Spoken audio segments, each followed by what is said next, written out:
Magnetic monopoles, the particle that should exist.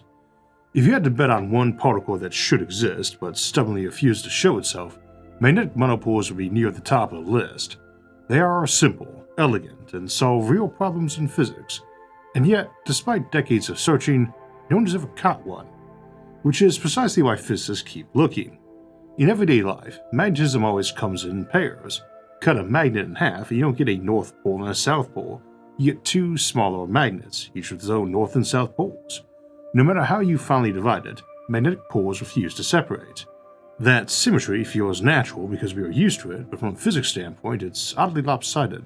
Electric charges come singly. You can't have a positive charge without a negative one nearby, and vice versa. Magnetic charges apparently cannot. That asymmetry has bothered physicists for over a century. In fact, if magnetic monopoles did exist, particles with just a north pole or just a south pole, meaning the equations describing electromagnetism would become simpler and more symmetric. The universe would look more mathematically tidy. That alone doesn't make monopoles real, but it does make their absence feel conspicuous. The idea of magnetic monopoles dates back at least to the early 20th century. It was Paul Dirac who gave them their first serious footing. Dirac showed that even a single magnetic monopole anywhere in the universe would explain why electric charge is quantized, while all charges come in neat multiples of fundamental units instead of arbitrary values. That's not a trivial coincidence, it's a deep structural feature of reality. In other words, monopoles wouldn't just be another particle, they would explain something we already observe. I would say later theories made the case even stronger. Grand unified theories, models that attempt to merge the electromagnetic weak and strong nuclear forces, and sometimes gravity, almost inevitably predict magnetic monopoles, not as optional extras but as natural byproducts of how symmetries break as the universe cools. In many models, if you get unification at high energies, you get monopoles when that unification ends.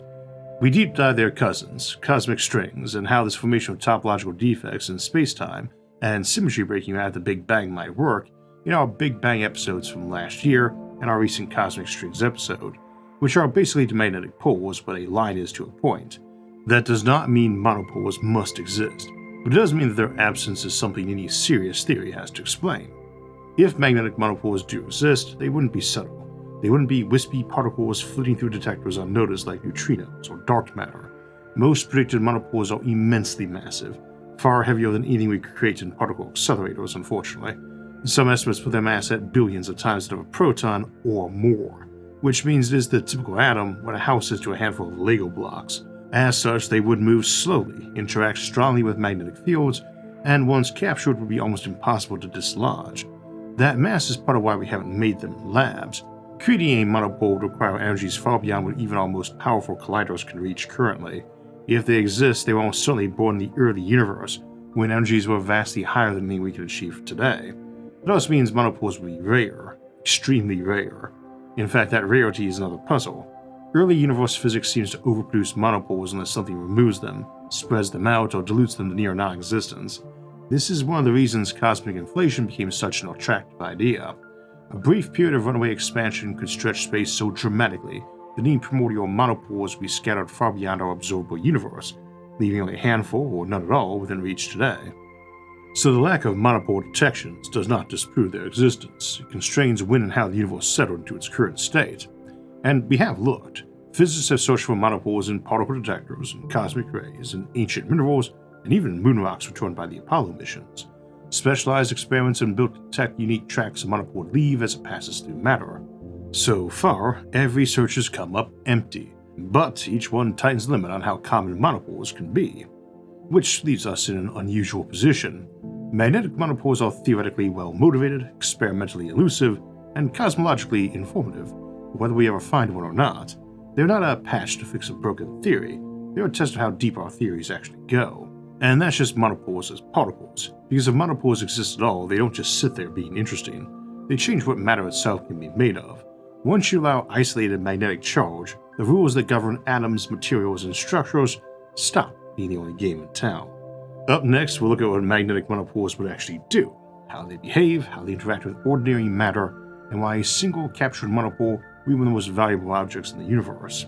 And after that, we'll ask the more dangerous question: what happens when you build matter out of them? What magnetic monopoles would do. If magnetic monopoles exist, they wouldn't just be theoretical curiosities, they would be active agents in the universe. Particles with behavior so unusual that even a single confirmed monopole would instantly become one of the most important objects ever discovered.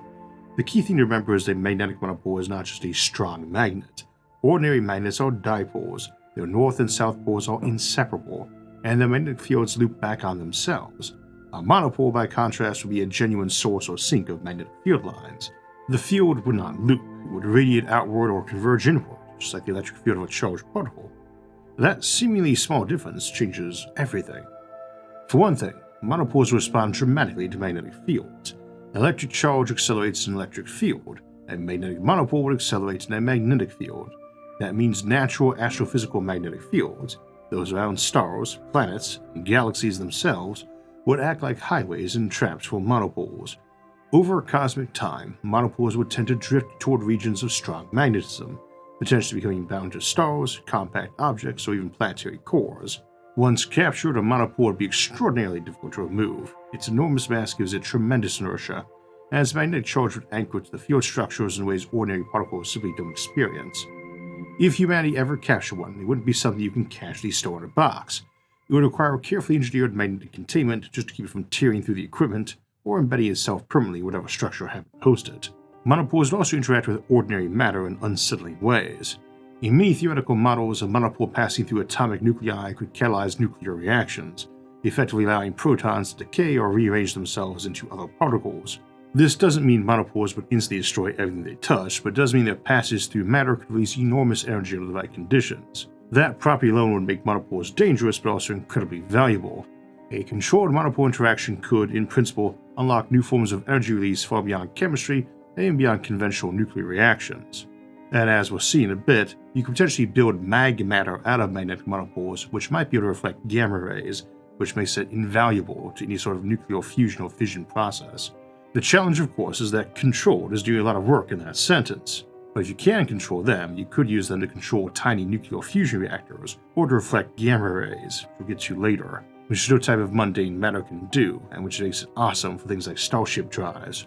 What really sets monopoles apart, though, is how they would interact with each other. Electric charges bind into atoms because the opposite charge attracts and like charges repel. That balance, combined with quantum mechanics, gives us the periodic table, chemistry, and everything built from it, like you and me. Magnetic monopoles would follow a similar pattern, but with vastly stronger binding energies. A positive magnetic monopole and a negative magnetic monopole would attract each other far more strongly than an electron and a proton do, because the magnetic coupling involved could be many orders of magnitude larger than the electromagnetic coupling that governs ordinary matter. What makes this so consequential is the energy scale involved. Chemical bonds operate at energies of few electron volts. Nuclear bonds operate at millions of electron volts. In many theoretical models, monopole binding sits far above chemistry and below nuclear forces, though in others in the hundreds of giga-electron volts. But if it is the former, that's not the chemistry scale or the nuclear scale, but something awkwardly in between. That difference isn't incremental, it's transformative. In either case, strength scales with binding energy, and you increase the energy holding matter together by 10 or 12 orders of magnitude, you don't just get stronger materials, you get entirely new regimes of structure, where familiar limits on density, rigidity, and failure simply stop applying. This is where monopoles stop being just particles and start becoming a materials problem. If monopoles exist in both positive and negative forms, and most theories predict they would, then nothing forbids them forming bound structures. Not atoms in the traditional sense, but monopole-anti-monopole pairs, chains, lattices, and networks, held together by magnetic forces that dwarf anything chemistry can muster. And unlike ordinary matter, these structures wouldn't be mostly empty space. Atoms are dominated by vast gaps between nuclei and electrons. Monopole-based structures could pack far more tightly, because their binding doesn't rely on delicate quantum orbitals that enforce distance. The result would be matter that is denser, stronger, and more rigid than anything made of atoms. Now, at this stage, I think we should rein in speculation just a bit. We don't know the exact properties of monopoles because we don't know if they exist. Their masses, charges, interaction strengths, and stability all depend on physics at energy scales we can't probe directly at this time. Some versions of monopoles might bind readily, others might be too massive or too rare to form complex structures at all. Still, the general conclusion is hard to escape. If isolated magnetic charge exists, then the space of possible materials expands enormously. Chemistry stops being the upper limit on structure. Nuclear forces are not the only way to achieve extreme density and strength. a new tier of matter could become possible. This is also why monopoles would instantly become civilization-shaping artifacts. Even a handful of them could enable technologies that no amount of ordinary engineering could reproduce. A single monopole, properly controlled, might act as a seed for building structures whose mechanical properties make graphene, diamond, or even neutronium, neutron star matter, look fragile by comparison. Of course, we are talking about a civilization that has likely already mastered the art of stellar disassembly and is looking for something a bit more robust than mere carbon to hold their galaxy together.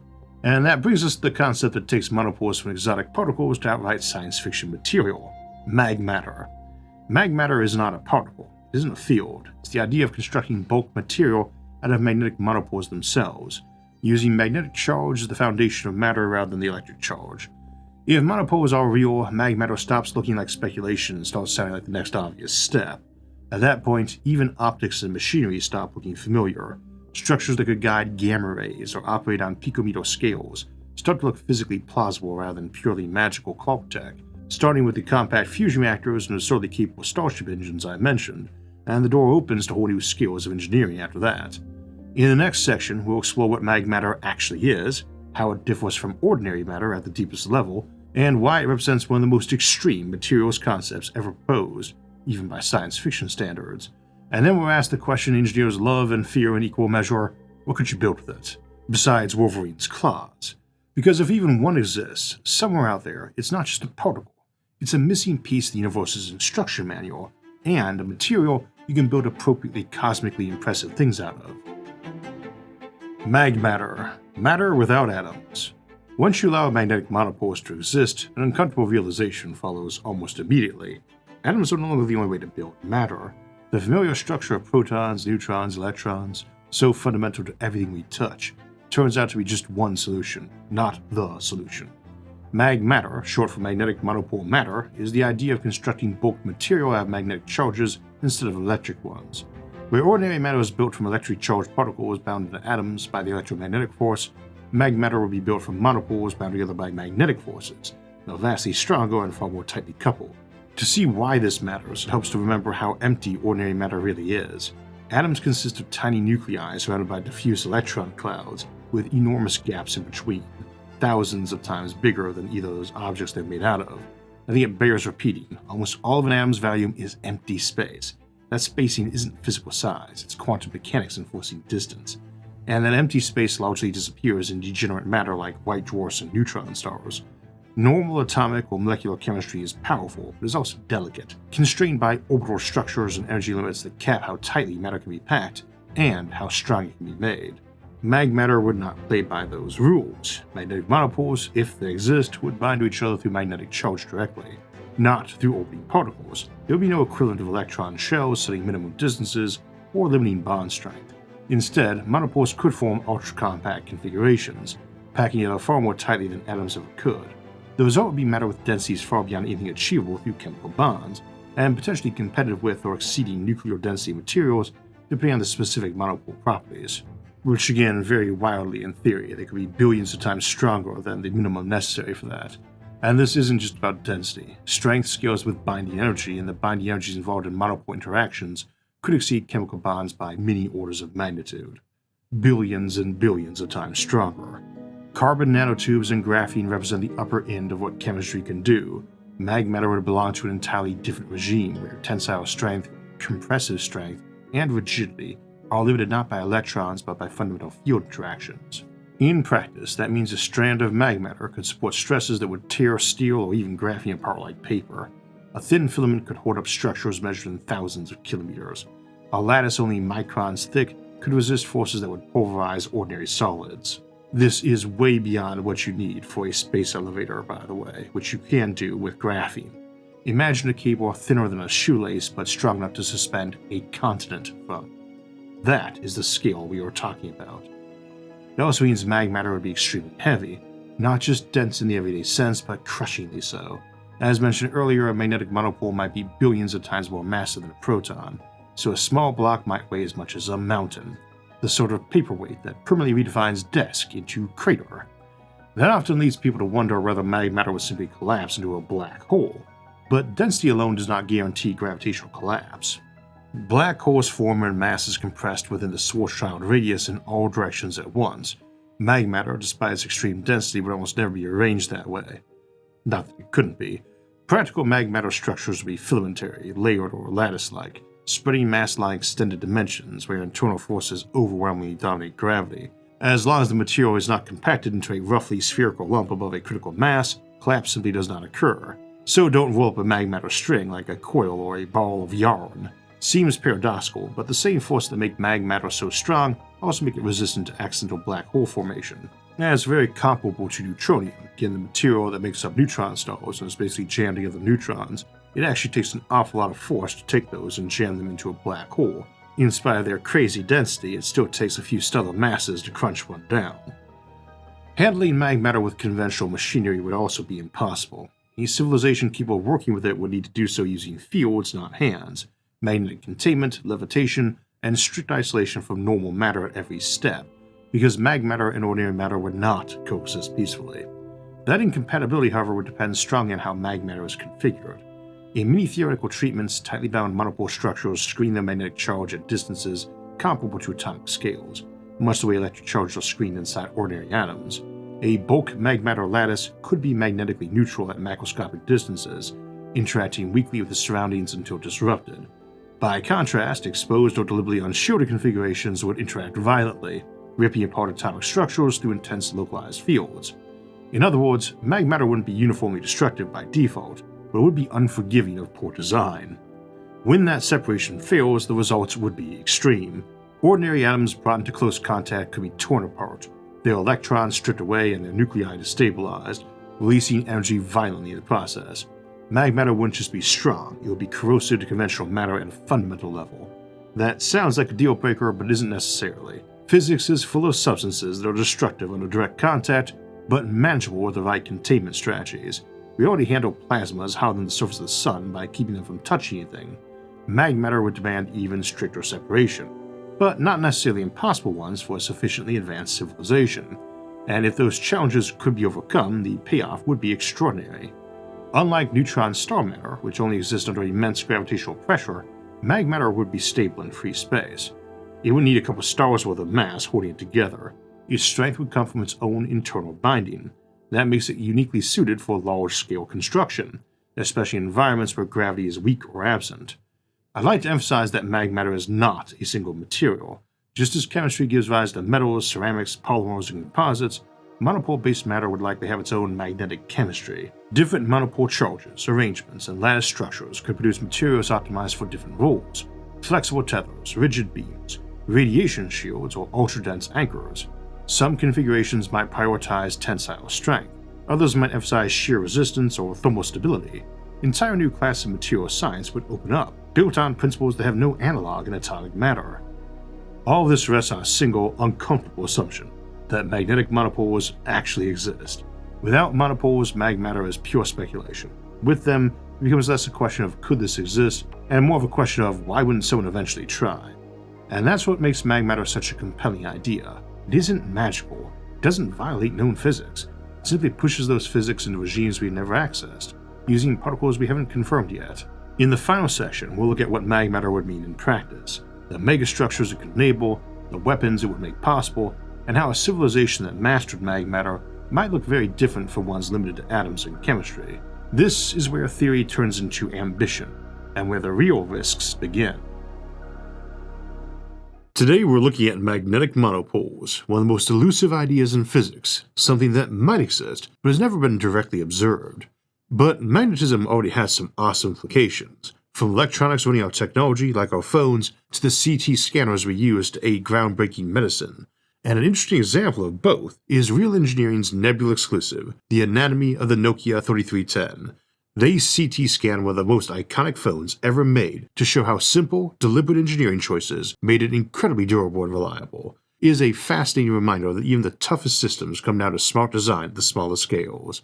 And if you enjoy exploring the big picture implications of physics, my Nebula exclusive this month is Settling Saturn's Rings, where we look at how entire megastructures might be built and sustained using those same principles, just scaled up across millions of kilometers. You can find all of that on Nebula, where every episode of SFIA premieres early and completely ad-free. Go watch the anatomy of the Nokia 3310 and use my link or the QR code to get 50% off an annual plan, just $30 the whole year.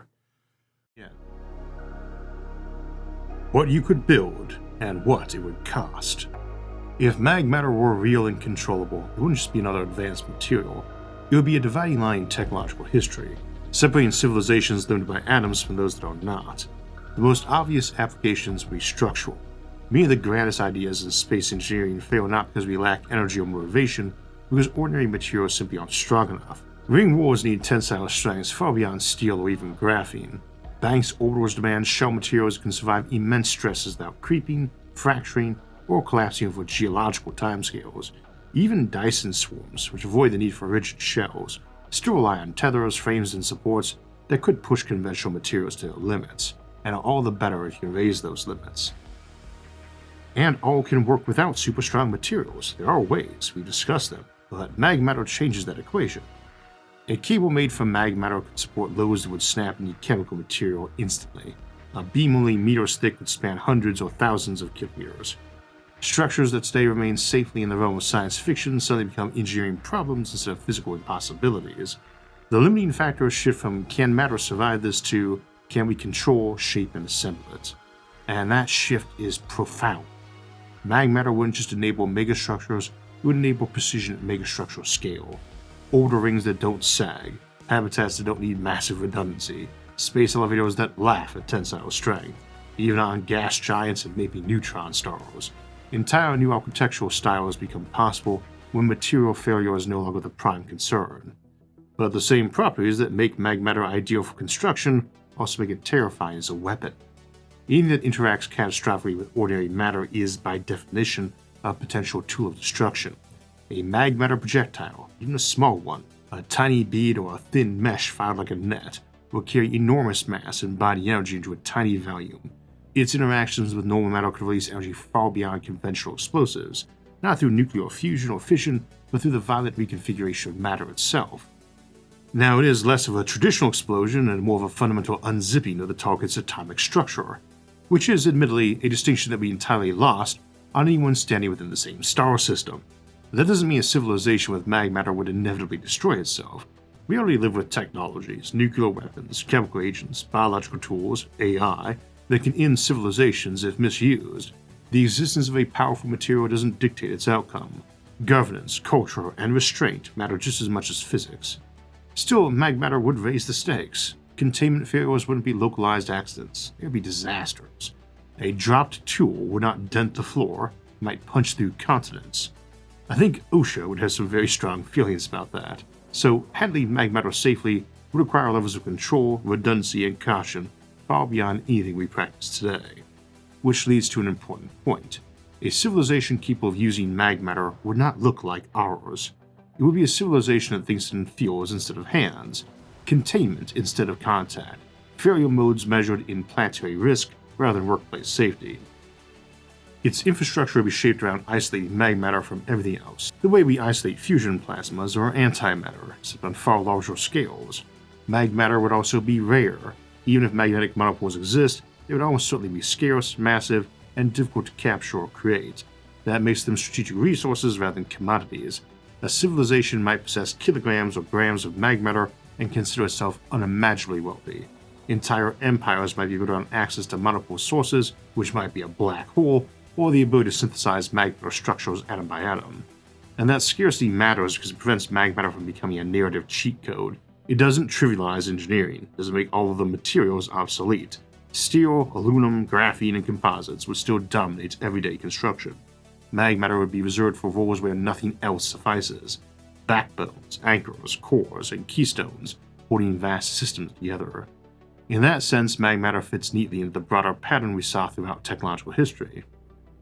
New materials don't replace old ones, they expand the design space. Bronze did not erase stone, steel did not erase wood, graphene didn't erase steel. Magmatter will sit at the extreme end of that spectrum, used sparingly and reverently. All of this, of course, rests on a speculative foundation. Magnetic monopoles remain hypothetical. We may never find them. Inflation may have swept them beyond our horizon, if they ever existed. The universe may simply have chosen a path where isolated magnetic charge never existed at all. And that outcome would be just as informative, because monopoles and magmatter occupy a rare position in science. They're not required to explain what we see. The universe works perfectly well without them. Their existence wouldn't rescue a failing theory. it would deepen a successful one. It would tell us that symmetry breaking in the early universe left behind not just subtle traces, but tools waiting to be discovered. If magnetic monopoles are found, Magmatter won't stay science fiction for long. It will become a materials problem, then an engineering problem, and eventually a civilizational one. And if they are never found, we will still learn something profound about how the universe chose to be simple rather than symmetrical. Either way, magnetic monopoles remind us of recurring themes in science and futurism. The universe often offers possibilities far stranger and more powerful than we need, but only rarely grants us access to them. And when it does, the challenge is not whether we can use them, it's whether we're ready to live in a universe where we can.